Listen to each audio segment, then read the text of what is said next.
नमस्कार दोस्तों, मैं शोभित मिश्रा स्वागत करता हूं आप सभी का अपने YouTube चैनल यूनिक सॉल्यूशन में।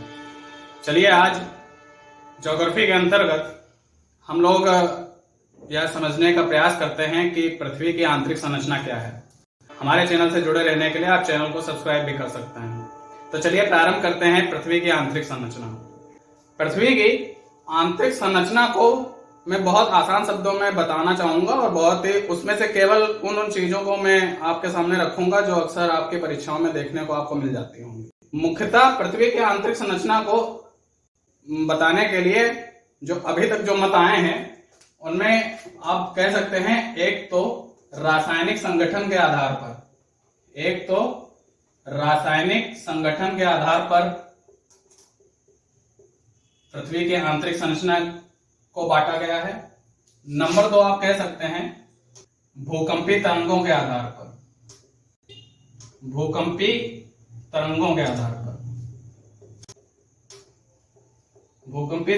आधार पर। तीसरे हिसाब से जो आप पृथ्वी की आंतरिक संरचना को बता सकते हैं वह नया सिद्धांत है जो कि अब मान्य है, अभिनव मत, मतलब कि जो नया सिद्धांत है अभिनव मत। रासायनिक संगठन क्या है कि अगर पृथ्वी में जो परतदार हम लोग जानते हैं जो सबसे ऊपरी परत है, परतदार चट्टानें हैं, उनके नीचे ग्रेनाइट चट्टानें पाई जाती हैं और जैसे जैसे हम लोग नीचे बढ़ते जाते हैं तो जो पृथ्वी की जो संरचना है उसमें रासायनिक अंतर आने लगता है। मतलब उनकी संरचना में जो रासायनिक एलिमेंट्स शामिल होते हैं, केमिकल एलिमेंट शामिल होते हैं, वह अलग अलग देखने को मिलते हैं। तो रासायनिक संगठन के आधार पर ऊपर से नीचे की तरफ बढ़ते हुए अगर पृथ्वी की आंतरिक संरचना को देखना चाहें तो रासायनिक संगठन के आधार पर तीन भागों में बांटा जा सकता है। एक जिसको आपने सुना होगा सियाल बोला जाता है, नंबर 2 सीमा, नंबर 3 निफे। सियाल, सीमा, निफे। सियाल को इस तरीके से भी लिखा जाता है, सीमा इस तरीके से भी लिखा जाता है, निफे इस तरीके से भी लिखा जाता है। मतलब कि अगर पृथ्वी की आंतरिक संरचना की बात करें तो जो उसमें सबसे ऊपर जो चट्टानें पाई जाती हैं उनमें मुख्यतः सिलिकॉन और एल्युमिनियम, सियाल का मतलब सिलिकॉन और एल्युमिनियम, इन दो एलिमेंट्स की प्रधानता होती है। उसके नीचे सिलिकॉन और मैग्नीशियम, इनकी प्रधानता होती है। और जो सबसे नीचे जहां पर पृथ्वी का सेंटर है, कोर है, उस गहराई में निकिल और आयरन, निफे, आयरन की जो है प्रधानता होती है। तो रासायनिक संगठन के आधार पर तो 3 भाग यह हो सकते हैं। उसी तरीके से भूकंपी तरंगों के आधार पर हमें पता है जब पृथ्वी में भूकंप आता है तो उसकी जो उत्पत्ति होती है वह पृथ्वी की गहराई में होती है। जिस तरीके से यह गहराई नीचे की तरफ बढ़ती जाती है वहां पर भूकंपी तरंगों की जो होती है गति बढ़ती जाती है। अब केवल आप इतना जान लें कि भूकंपी तरंगों के आधार पर 3 भागों में बांटा गया है। एक तो लिथोस्फीयर, एक पायरोस्फीयर और एक बेरिस्फीयर। लिथोस्फीयर, पायरोस्फीयर और बेरिस्फीयर यह भूकंपी तरंगों के आधार पर है। इसका वर्णन अभी जो अभिनव मत का मैं बताऊंगा उसमें आपको इसका वर्णन करूंगा। अभिनव मत जो नया मत आजकल जो आप अक्सर सुनते रहते होंगे और जो आजकल पढ़ाया ही जाता है, उसमें जो पृथ्वी की आंतरिक संरचना है उसमें हम लोग 3 भागों को पढ़ते हैं, क्रस्ट, मेंटल और कोर। Crust, mental, core. और मुख्यतः हम लोगों को यही भाग आजकल प्रयोग में लाया जाता है और हमको इसी के बारे में मुख्यतः पढ़ना है। तो आप इन 3 को ध्यान रख लें कि रासायनिक संगठन के आधार पर सियाल, सीमा, निफे, भूकंपी तरंगों के आधार पर लिथोस्फीयर, पायरोस्फीयर, बेरिस्फीयर और अभिनव मत के हिसाब से अगर पृथ्वी की आंतरिक संरचना का अध्ययन करें तो क्रस्ट, मेंटल, कोर, इन 3 भागों में बांटेंगे। तो इस प्रकार से जो 3 मत हैं उनको तो हम लोगों ने समझ लिया, लेकिन जो मुख्यतः हम लोगों को समझना है वह है अभिनव मत। अभिनव मत के हिसाब से देखा जाए, अभिनव मत जो है वही हमको अभी समझना है। और अभिनव मत के हिसाब से अभी आप जान चुके हैं कि जो पृथ्वी है उसके आंतरिक भाग को 3 भागों में बांट सकते हैं, क्रस्ट मेंटल को। हम मान लें कि यह हमारी पृथ्वी है, यह हमारी पृथ्वी है, और यह पृथ्वी है जिस पर महाद्वीप, महासागर, सागर फैले हुए हैं, स्थल मंडल, जल मंडल फैला हुआ है। अब आप मान लीजिए कि पृथ्वी के इतने भाग को खोद के निकाल लिया जाता है। यह पृथ्वी का केंद्र है, यह पृथ्वी का क्या है, सेंटर है, केंद्र है, यह पृथ्वी का सेंटर है, केंद्र है। अब मान लें कि हम लोगों ने पृथ्वी के इतने भाग को, आपको बहुत आसान भाषा में समझाने की कोशिश कर रहा हूं, इतने भाग को हम लोगों ने खोद के निकाल लिया। तो जब निकाल लिया तो कुछ इस तरीके से यह शेप हम लोगों के सामने आई।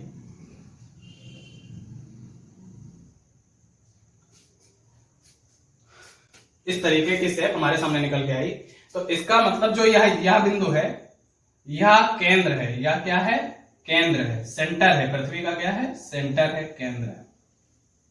तो इसका मतलब जो सबसे ऊपरी सीमा है जहां पर मानव बस्ती और जीव जंतुओं का निवास है, वह यह सीमा है। और यही सीमा जो है क्रस्ट बोली जाती है। यही सीमा क्या बोली जाती है, क्रस्ट बोली जाती है। जो सबसे ऊपरी सीमा है, इसी सीमा को क्या बोल देंगे, क्रस्ट बोल देंगे। अब यह जो क्रस्ट है, यह ऊपरी सीमा से, मतलब कि जो सबसे ऊपरी सीमा है, वहां से प्रारंभ करके लगभग 30 किलोमीटर की गहराई तक यह फैला होता है। यह जो ऊपरी सीमा है, यहां से प्रारंभ करके लगभग 30 किलोमीटर की गहराई में हमारा क्रस्ट फैला होता है। आप बोल सकते हैं लगभग कितना गहरा यह क्रस्ट फैला है। तो जो क्रस्ट है वह बोल सकते हैं आप कि 0 किलोमीटर से 30 किलोमीटर, मतलब कि पृथ्वी की सबसे ऊपरी सीमा से लेकर 30 किलोमीटर गहराई तक जाने पर हमको क्रस्ट देखने को मिलता है। इस क्रस्ट को 2 भागों में बांटा जा सकता है। अब दरअसल यह 2-2 भाग क्यों होंगे, अभी हम लोग बीच में मेंटल पढ़ेंगे, फिर सबसे नीचे हम लोग कोर पढ़ेंगे, वहां पर भी 2-2 भाग करके देखेंगे। दरअसल जब यह जो 0 से 30 किलोमीटर है, तो एक गहराई तक जाने पर उसके और नीचे गहराई बने।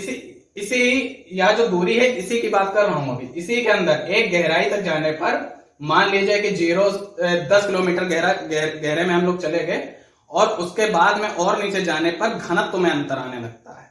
जैसे जैसे पृथ्वी की गहराई में जाते जाएंगे, घनत्व में अंतर आने लगेगा, और घनत्व यह बढ़ता जाता है, घनत्व यह बढ़ता जाता है। तो जहां से घनत्व में अंतर आना चालू होता है, वहां से आप इसको 2 भागों में क्रस्ट को भी बांट सकते हैं, क्रस्ट को भी 2 भागों में बांट सकते हैं। तो कहने का मतलब आप इसको जैसे मान लें कि यह 2 भाग क्रस्ट के हो गए।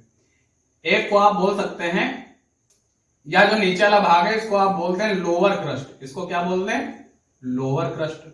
और जो ऊपर वाला भाग है उसको आप बोल दें अपर क्रस्ट। जो नीचे वाला भाग है उसको आप बोल दें लोअर क्रस्ट, और जो ऊपर वाला भाग है उसको आप बोल दें अपर क्रस्ट। अभी मैंने आपको क्यों बताया कि इसको 2 भागों में बांटा, क्योंकि ऊपर से नीचे के जाने पर, नीचे की तरफ जाने पर घनत्व में, डेंसिटी में अंतर आने लगता है, घनत्व बढ़ने लगता है। और जहां पर घनत्व में अंतर आने लगे, वहां से आप मान लीजिए इसे 2 भागों में बांट दिया। तो जो ऊपर वाला भाग है उसे अपर क्रस्ट कह दिया, नीचे वाला भाग है उसे लोअर क्रस्ट कह दिया। और जहां पर यह घनत्व में अंतर पाया गया, वहां एक डिसकंटिन्यूटी हुई। वहां क्या हुई, डिसकंटिन्यूटी हुई। अब आप कह सकते हैं किस प्रकार की डिसकंटिन्यूटी, अरे हम लोग जा रहे हैं निम्न घनत्व से अब थोड़ा उच्च घनत्व में, तो यह जो चेंज हो रहा है इसी को बोल रहे हैं डिसकंटिन्यूटी। और इस डिसकंटिन्यूटी को हम लोग कॉनरॉड डिसकंटिन्यूटी कहते हैं। क्या कहते हैं, कॉनरॉड डिसकंटिन्यूटी। तो उम्मीद है आप समझ पाए कि कॉनरॉड डिसकंटिन्यूटी क्या होता है। ठीक है, अब यह क्रस्ट जो है यह ऊपर से लेकर के, सबसे ऊपरी भाग से लेकर 30 किलोमीटर की गहराई तक फैला हुआ है। 30 किलोमीटर से लेकर के लगभग 2900 किलोमीटर तक, 30 किलोमीटर से लेकर के लगभग 2900 किलोमीटर, मतलब कि यह 30 किलोमीटर था, यहां पर 2900 किलोमीटर तक, इतनी गहराई में 30 किलोमीटर से लेकर के 2900 किलोमीटर तक जो पृथ्वी का भाग है, उसी भाग को हम लोग क्या कहते हैं? मेंटल बोलते हैं। उसी भाग को क्या बोलते हैं हम लोग? मेंटल बोलते हैं। उसी भाग को क्या कह देंगे हम लोग? मेंटल बोलते हैं। अब फिर से वही बात हम लोग करेंगे। अच्छा, आप एक बात बताएं, अभी हम लोग अपर क्रस्ट और लोअर क्रस्ट के बीच में जो डिस्कंटिन्यूटी थी उसको क्या बोल रहे थे? Conrad discontinuity. अब उसी तरीके से जब मेंटल में हम लोग नीचे की तरफ जाएंगे तब भी तो घनत्व बढ़ेगा। पृथ्वी के नीचे की तरफ जाने पर घनत्व बढ़ता रहता है, तो जब नीचे की तरफ जाएंगे तो घनत्व बढ़ेगा। तो इस प्रकार से मेंटल को भी दो भागों में बांट सकते हैं। मेंटल को भी आप दो भागों में बांट सकते हैं। एक जो निचला मेंटल है उसको बोल देंगे लोअर मेंटल। जो निचला मेंटल है उसको क्या बोल देंगे? Lower mental. और जो ऊपर वाला है उसको बोल देंगे अपर मेंटल। क्या बोल देंगे? Upper mantle. अब आप देखें, यह जो लोअर क्रस्ट है, यह जो लोअर क्रस्ट है और जो अपर मेंटल है, नीचे वाला क्रस्ट ऊपर वाला मेंटल, यह दोनों जहां पर मिलते हैं इनके बीच भी एक डिस्कंटिन्यूटी होती है। जहां जहां पर दो कोई क्रस्ट कोई मेंटल या कोर आपस में मिलते हैं वहां पे डिस्कंटिन्यूटी होती है।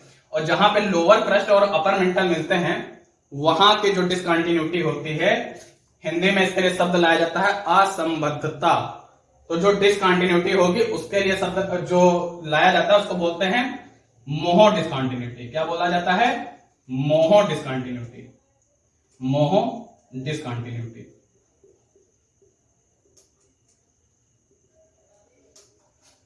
कॉनराड डिस्कंटिन्यूटी आप समझ गए। अपर क्रस्ट लोअर क्रस्ट के बीच में, लोअर क्रस्ट और अपर मेंटल के बीच में मोहो डिस्कंटिन्यूटी। अब अपर मेंटल और लोअर मेंटल भी तो है, यह अपर मेंटल और लोअर मेंटल भी तो है। इनके बीच में जो डिस्कंटिन्यूटी होगी उसको हम लोग क्या बोलेंगे? उसको हम लोग बोलेंगे रेपिटी। क्या बोलेंगे? रेपिटी। रेपिटी डिस्कंटिन्यूटी। रेपिटी डिस्कंटिन्यूटी। तो आप समझ पाए कौन सी कॉनराड डिस्कंटिन्यूटी है, कौन सी मोहा है, कौन सी रेपिटी है। ठीक है, आगे बढ़े। समझ में आया? जहां पे मेंटल और क्रस्ट मिल रहे हैं वहां पर भी एक डिस्कंटिन्यूटी है, वहां पर भी एक डिस्कंटिन्यूटी है। और जहां पर अपर मेंटल और लोअर मेंटल है वहां पर भी एक डिस्कंटिन्यूटी है, उसको रेपिटी नाम दे दिया। अब समझें, यह जो 29 किलोमीटर 30 किलोमीटर से लेकर के 2900 किलोमीटर के बीच का जो क्षेत्र है उसको मेंटल बोला जा रहा है। और 2900 से लेकर पृथ्वी के केंद्र तक, 2900 से लेकर पृथ्वी के केंद्र तक, और यह लगभग जो दूरी होती है यह 6317 किलोमीटर की लगभग दूरी है। 6317 किलोमीटर जो यह दूरी है, इसके बीच में जो पृथ्वी का भाग है उसको कोर बोलते हैं। क्या बोलते हैं? कोर बोलते हैं। कुछ लोग करोड़ भी बोलते हैं।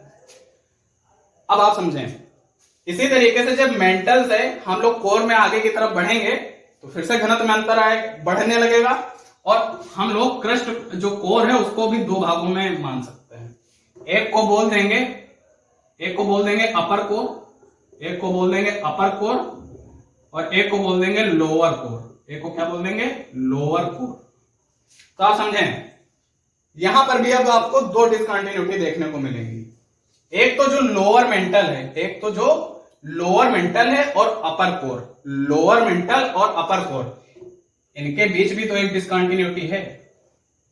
डिस्कंटिन्यूटी का मतलब आप ऊपर से जब नीचे की तरफ जा रहे हैं तो डेंसिटी में चेंज हो रहा है, डेंसिटी बढ़ रही है। तो जिस भाग पर हो उसी को डिस्कंटिन्यूटी बोलते हैं। और इस डिस्कंटिन्यूटी का भी एक नाम है, इसका नाम है गुटेनबर्ग। क्या नाम है? Gutenberg discontinuity. Gutenberg discontinuity. आगे समझें। इसी तरीके से अपर कोर और जो लोअर कोर है इनके बीच में जो डिस्कंटिन्यूटी है, कौन सी? अपर कोर और लोअर कोर, इनके बीच में जो डिस्कंटिन्यूटी है इसको बोला जाता है लेहमैन डिस्कंटिन्यूटी। Lehman discontinuity. तो इस प्रकार से आप देखेंगे कि जो पृथ्वी के जो क्रस्ट मेंटल कोर हैं, और उनको भी हम लोग जान पाए कि कौन कौन से भाग होते हैं और किस तरीके से घनत्व के बढ़ते रहने पर हम लोग उनको upper crust, lower crust, upper mantle, lower mantle, upper core, lower core बोल देते हैं। और कहां कहां पर जो होता है घनत्व में चेंज आने पर जो है जो उनसे संबद्ध भाग होते हैं उनको हम लोग डिस्कंटिन्यूटी कहते हैं। और कॉनराड, मोहर, रेपटी, गुटेनबर्ग, लेहमैन यह समझ पाए क्या होता है। अब चलिए आपको जरा थोड़ा सा जो शुरुआत में हम लोगों ने बताया था रासायनिक संगठन के आधार पर भी हम लोग पृथ्वी को मान सकते हैं और उसके बाद भूकंपीय तरंगों के आधार पर भी मान सकते हैं। अगर आप कुछ यहां पर स्क्रीनशॉट वगैरह लेना चाहते हैं तो आप ले सकते हैं, बाकी क्योंकि मैं आगे इसमें कुछ बताने जा रहा हूं। अब आप समझें, यह जो क्षेत्र है क्रस्ट, यह जो क्षेत्र है क्रस्ट, अगर रासायनिक संगठन के हिसाब से देखा जाए तो इसी क्षेत्र में सियाल जो बात हुई थी हम लोगों की, सिलिकॉन और एल्युमिनियम इनकी प्रधानता होती है। सिलिकॉन और एल्युमिनियम इनकी प्रधानता होती है। जो क्रस्ट है उसी में बात होगी सिलिकॉन और एल्युमिनियम। जब क्रस्ट के नीचे आप मेंटल में बढ़ेंगे, यह जो क्षेत्र होता है मेंटल वाला, इसी मेंटल क्षेत्र में आपकी सिलिकॉन और मैग्नीशियम इनकी प्रधानता होती है। और जब कोर में आप बढ़ेंगे तो आप इस बात से परिचित हैं, या जो कोर है, या जो सबसे निचला भाग है कोर, आप इस बात से परिचित हैं कि पृथ्वी के अंदर चुंबकत्व का गुण होता है। पृथ्वी के अंदर चुंबकत्व का गुण होता है। अब मैं आपको इस समय यह डिस्क्राइब करने नहीं जा रहा हूं क्यों होता है, लेकिन आप इतना तो जानते ही हैं कि पृथ्वी में जो सेंटर में है, अभी हम लोगों ने बात की थी कि जो सबसे निचली सीमा है उसके अंदर निकेल और आयरन, क्या होता है, निकेल और आयरन यह तत्व होते हैं। और यह कम मात्रा में नहीं होते हैं, बहुत ज्यादा मात्रा में होते होंगे। वहां पे टेम्परेचर भी होता है, और वो जो है आप समझ सकते हैं जब टेम्परेचर होगा तो वहां पे लिक्विड अवस्था भी होगी, और उस टेम्परेचर और लिक्विड अवस्था में वो मूव भी कर रहे होंगे। और बाकी उसके अन्य सिद्धांत जो है विज्ञान में होते हैं, उसको मैं अभी चर्चा नहीं करूंगा। लेकिन आप इतना जरूर समझ लें कि निकेल और आयरन के कारण जो है आप कह सकते हैं एक तरीके से पृथ्वी में चुंबकत्व का गुण भी पाया जाता है। तो यह जो कोर है, इस कोर में निकेल और आयरन पाया जाता है। तो इस तरीके से आप देख पाए कि रासायनिक संगठन में हम किस हिसाब से बांट सकते हैं। जो क्रस्ट होगा सिलिकॉन एल्युमिनियम, जो मेंटल है वहां पे सिलिकॉन और मैग्नीशियम, और जो सबसे नीचे है कोर वहां पे निकेल और आयरन। इस तरीके से हम लोगों ने इसको बांट लिया।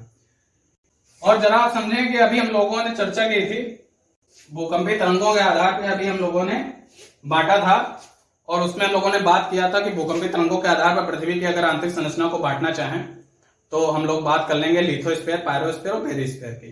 तो जो सबसे ऊपरी क्षेत्र है क्रस्ट, मेंटल और कोर, नीचे की तरफ जाने पर भूकंपीय तरंगों के हिसाब से भूकंप को एक अलग से वीडियो में बताया जाएगा, लेकिन आप इतना समझें कि जो नीचे की तरफ जाने पर घनत्व में अंतर आता जाता है, और घनत्व आप कह सकते हैं बढ़ता जाता है।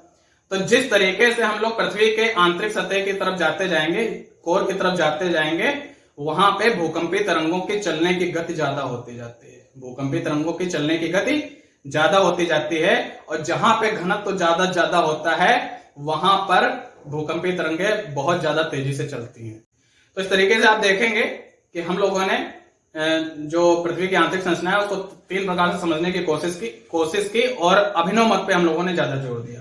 उम्मीद है क्रस्ट, मेंटल, कोर को आप समझ पाए होंगे। और आप अगर हमारे चैनल से जुड़े रहना चाहते हैं तो आप चैनल को सब्सक्राइब करें और साथ में वीडियो को लाइक और शेयर करें। धन्यवाद।